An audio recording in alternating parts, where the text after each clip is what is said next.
kami menghadap Bapak Presiden. Bapak Presiden, ini tidak boleh. Itu kata Menteri PU. Kami dipanggil berdua. Kami ketemu Pak Menteri PU, Bapak Presiden. Pak Menteri PU, gimana? Pak, ini nggak bisa. Ini undang-undang dan seterusnya. Ini di atas Perpres, di atas Permentan. Kalau Permentan bisa aku langsung tanda tangan hari itu juga. Ini undang-undang. Saya bilang, Pak Menteri PU tinggal dua pilihan. Kita memberi kelangsungan hidup pada biota atau penduduk Indonesia, dan tidak ada pilihan lain. Halo, Assalamualaikum warahmatullahi wabarakatuh. Kembali lagi di channel Vlog Lopo. Terima kasih sobat sudah mampir di video ini. Semoga sobat selalu sehat, selalu dalam lindungan Allah, dan selalu diberi rezeki yang berkah berlimpah. Di kesempatan kali ini kita akan menyimak atau membahas sebuah kisah yang tak hanya menarik ya, tapi bisa membuka mata kita tentang betapa pentingnya sektor pertanian bagi keberlangsungan bangsa ini. Kisah ini melibatkan dua tokoh penting, Menteri Pertanian dan Menteri Pekerjaan Umum, bahkan sampai ke meja Presiden. Penasaran apa yang dibahas di video ini? Sebelum melanjutkan menonton video, yuk like dan share video ini. Oke, langsung aja kita tonton videonya ya. Pak, Bapak itu akan menentukan pemerintah ini bagaimana perjalanan sekarang dan ke depan. Karena perut lapar, maka social unrest itu akan sangat mudah dipicu. Dan di tangan Bapak lah untuk bisa menjamin bahwa kesejahteraan masyarakat terjamin.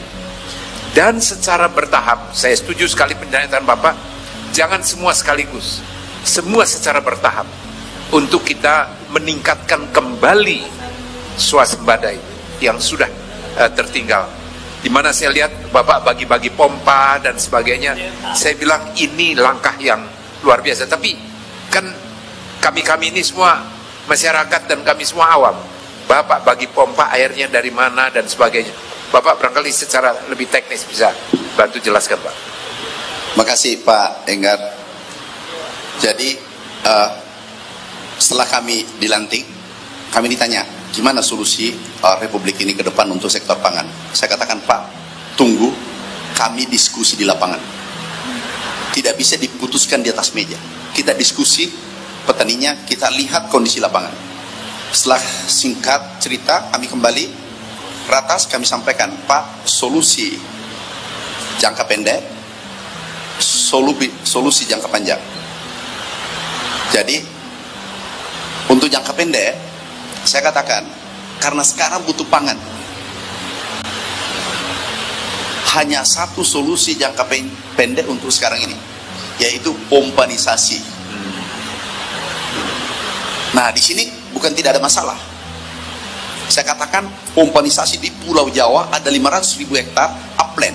Yang dikatakan upland, tanam satu kali, harusnya jadi 3 kali. Di sisi lain, ada sungai besar. Bukan sungai kering yang kita pompa. Ada yang bertanya, Pak, kalau tidak ada airnya, ya ngapain dibahas itu? Itu tidak penting. Anak SD pun tahu, kalau tidak ada air, apa bisa dipompa, apanya yang mau dipompa. Ada yang bertanya seperti itu, Pak. Dan S3, saya kasihan juga ini, tapi begitu aku cek bukan S3 pertanian, jadi aku maklumi. Aku cek ijazahnya bukan S3 pertanian, aku maklumi. Nah, yang kita pompa adalah Bengawan Solo, Musi, Sungai Musi, Berantas, Cimanuk, dan seterusnya. Ini tidak pernah kering. Sungai Musi tidak pernah kering. Kami cek lapangan, ada masalah undang-undang, nggak boleh disedot karena harus menjaga biota yang ada, biota sungai yang ada. Akhirnya kami menghadap Bapak Presiden. Bapak Presiden, ini tidak boleh.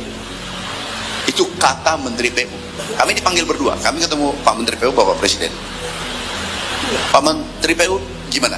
Pak, ini nggak bisa. Ini undang-undang dan seterusnya. Ini di atas Perpres, di atas Permentan. Kalau Permentan bisa aku langsung tanda tangan hari itu juga. Ini undang-undang. Saya bilang, Pak Menteri PU tinggal dua pilihan. kita memberi kelangsungan hidup pada biota atau penduduk Indonesia, dan tidak ada pilihan lain. Pilih kekurangan pangan, karena di bulan Januari waktu itu saya katakan Januari Februari pasti shortage, pasti defisit. Kenapa? Tanam 3 bulan sebelumnya hanya 50% dari kebutuhan. Kami sudah sampaikan pasti, dan itu bermasalah Januari Februari, kan terjadi sempat antri. Akhirnya Menteri PU ketawa, udahlah kalau gitu dipompa aja dulu. Saya katakan aku minta hanya tahun ini aja aku pompa airnya untuk keselamatan kita. Karena tinggal 2 pilihan, biotanya kita selamatkan atau manusianya. Kalau bisa puasa 6 bulan, oke, nggak apa-apa. Atau 1 minggu aja uji coba. Beliau katakan silakan pompa, kami pompa air. Jadi pompa kami sebar di fokus Pulau Jawa. Karena kalau bangun cetak sawah itu tidak mungkin bisa meningkatkan produksi dalam waktu singkat. Kemudian ini ada SID-nya, macam-macam, tidak mungkin. Salah satu solusi cepat adalah pompa, kemudian berikan benih unggul, kemudian berikan alat mesin pertanian agar bisa dikelola, sehingga kami sampaikan saatnya Indonesia bertransformasi pertanian tradisional menuju pertanian modern. Itu pilihannya. Nah, mulai dari tanam sampai RMU penggilingan, sampai packaging. Kami membentuk klaster. Jadi satu klaster 10.000 hektar. Jadi di sini pertanian modern, modern agriculture. Jadi kami bangun 10.000. Tujuannya apa? Ini adalah menarik anak muda milenial generasi Z. Tidak mungkin generasi muda mau bertani kalau itu merugikan. Kata kuncinya adalah manfaatkan bonus demografi, ada 60% anak muda kita, generasi muda. Pertanian harus menarik, pertanian modern. Pertanian modern apa arti? Apa tujuannya? Yang pertama adalah menekan biaya. Itu 50%, 60%. Contoh, manual dulu gunakan tanam 1 hektar itu 20 orang. Dengan menggunakan rice transplanter itu buatan sendiri. Baik enggak? Itu hanya 1 orang dan 3 jam, 4 jam selesai 1 hektar. Kemudian combine harvester, panen. Kalau panen dulu kan gini, pakai sabit. Itu 20 orang. Dengan alat ini kita gunakan, ini alat kita gunakan. Itu hanya 4 jam, 5 jam. Bisa 10 hektar 1 hari. Kalau dulu 1 hektar 20 orang, artinya 20 hari kalau 1 orang yang bekerja. Kita menekan biaya. Kemudian meningkatkan produksi. Ada losis 10,2%, itu bisa keambil. Kemudian bisa melakukan tanam cepat. Istilah di Jawa, tanam culik. Panen langsung tanam karena ada pompa tadi.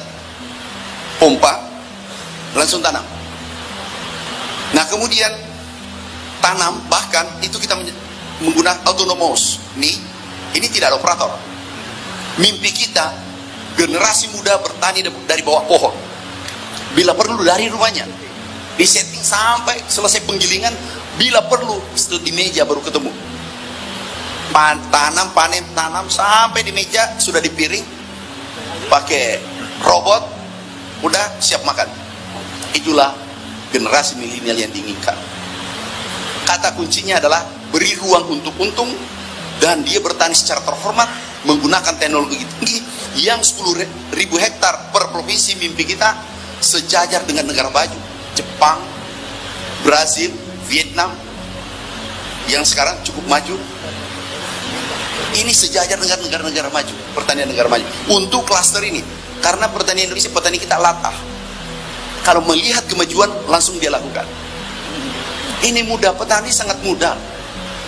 Petani nggak usah dipaksa, beri ruang untuk dia berproduksi. Tapi yang parah di Republik kita, di negeri kita cintai, yang biasa mengamat adalah yang tidak paham. Di situ masalah besar juga salah satunya. Jadi terkadang memberikan statement, aku ketawa saja mulut dada. Jadi Menteri Pertanian ini harus minum pil tiap hari. 3 kali sehari aku minum pil sabar.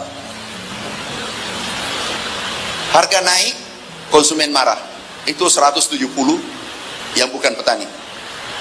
150 lah, katakanlah, sekitar 120-150. Kalau harga turun, petani marah.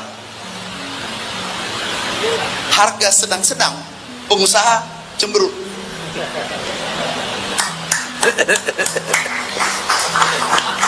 Jadi Menteri Pertanian saya katakan, siapkan jantungmu 2, serep 1.